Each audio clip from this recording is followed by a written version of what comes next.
Hello friends, KG classes में आपका स्वागत है। आज हम आपको W.B. Yeats 1865 to 1939 life and works के बारे में बताएंगे।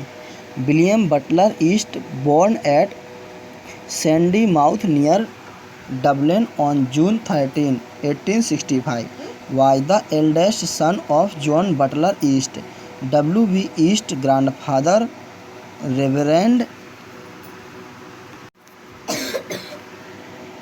Butler East was the rector of the Church of Ireland. The rector loved sports and dancing and was inclined to evangelism. Evangelicalism. The family perhaps migrated from Yorkshire, England, to Ireland in the 17th century. William Butler East, father John Butler East, was educated at Crosby, where he developed faith in God and his handiwork. Later on, John Keats studied in a school kept by a Scotsman famous for flogging and harsh discipline. When he left school, his faith in God and morality had dwindled. William Butler East's father was a great intellectual and a man of varied interests, but of strong opinions. He was opposed to orthodox dogmas and did not cherish worldly ambitions. East's mother was different from his father. She was a country girl named Susan. She came to the well-to-do family of the Pollexfens, who lived at Sligo in the west of Ireland. William Butler East had toured London, Dublin and Sligo even in his childhood with his parents. His father had to shift his household several times between Dublin and London, and the children were often left with their maternal grandparents at Sligo for economic reasons. East's uncles and aunts regarded him as a mentally deficient child. He was dull and slow to learn and bad at spelling. Once his father was staying at Mar Valley, and Eats was surprised to find that he did not go to church. His father's attitude encouraged him to refuse to go to church on Sunday morning. East's early education was by and large neglected. As a dull and weak student, he was sent in 1875 to the Godolphin School at Hammersmith. It was at the age of 10 in 1875 that Eats was sent formally to a school named Godolphin School at Hammersmith. His father taught him and read from the novels of Fenimore Cooper. He remained in that school between 1875 and 1880. There he attained some proficiency in Latin and history, but was weak in mathematics. The family of Eats left Bedford Park and settled at Howth Country, Dublin in 1880. In this year, his father sent him to Erasmus Smith School, Dublin. Here the youngster developed a pose that of a London-travelled, sophisticated person with advanced belief and a curiously rhythmical manner of speaking. Among the homebred class fellow these days, he read Macaulay and Scott, Shelley and Shakespeare, but his interest in science proved to be short-lived. He studied at Erasmus Smith High School in Dublin from 1881 to 1883. When his parents wanted him to join the Trinity College Dublin, fear of failing in the entrance examination tormented him, and he refused to do so. His classics and mathematics were very weak, so his father sent him to the Metropolitan School of Art to become a painter. Later on, he was sent to the more distinguished art school run by the Royal Hibernian Academy. It was here that he came in contact with the well-known philosopher and critic George Russell. Russell became his friend and sharer in his interest in magic and the supernatural. Yeats also became friendly with Professor Dodden, a poet, Catherine Tynan, Dr. Hyde, John F. Taylor, and others who played a significant role in his later life. His stay at the Royal Academy proved to be a boon in his literary pursuit. George Russell, known to literature as A.E., strengthened Yeats in his leaning towards the occult.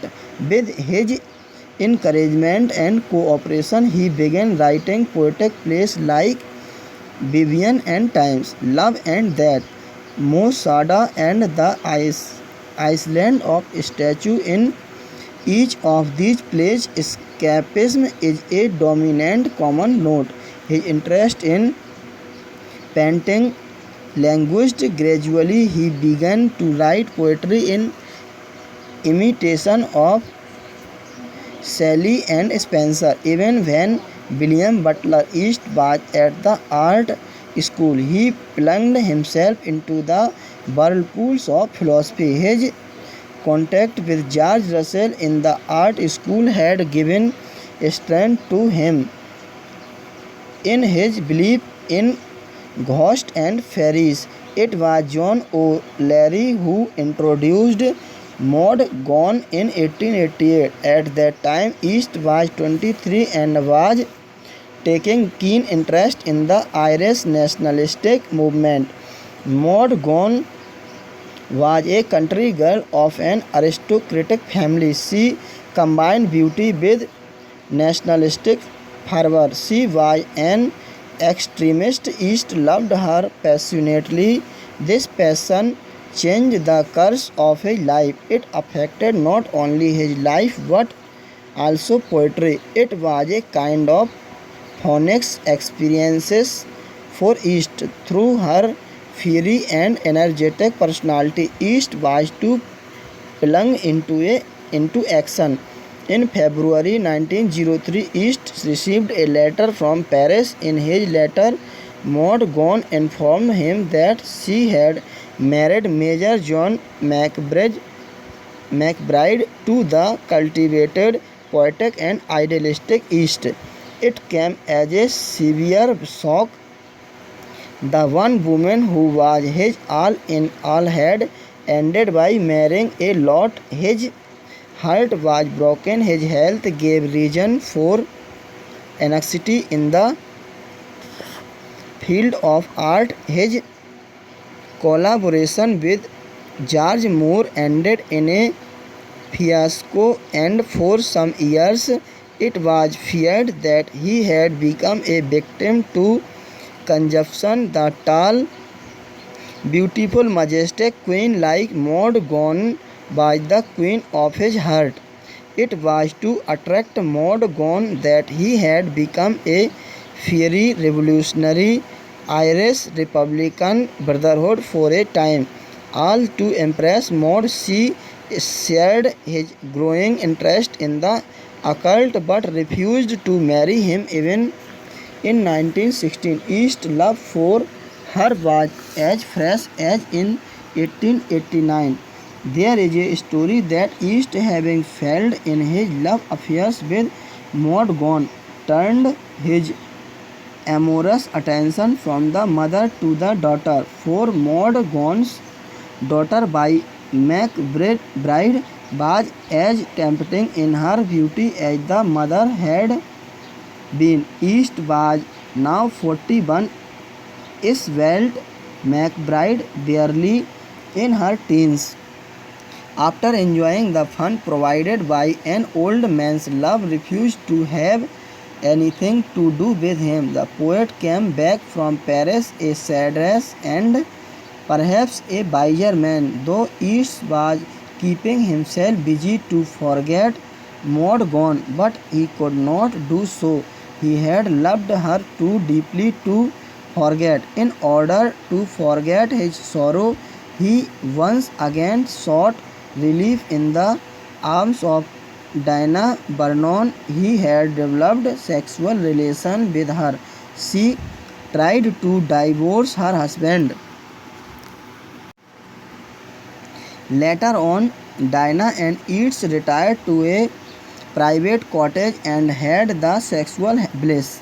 He thought it was not wise to remain a bachelor. He decided to go in for marriage.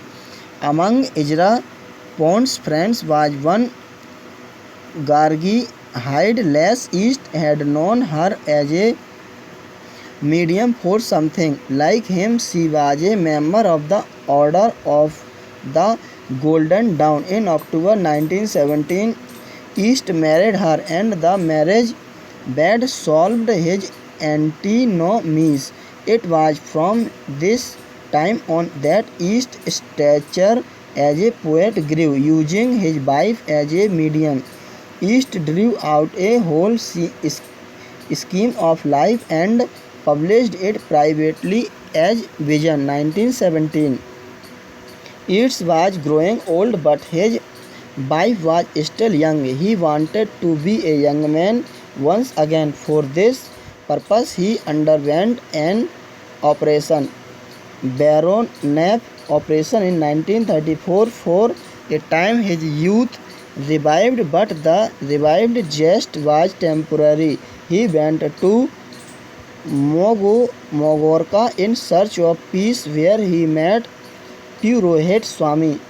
With him, he pondered over the Upanishads. He helped the Swami to translate the Upanishad and Patanjali's Yoga Sutra.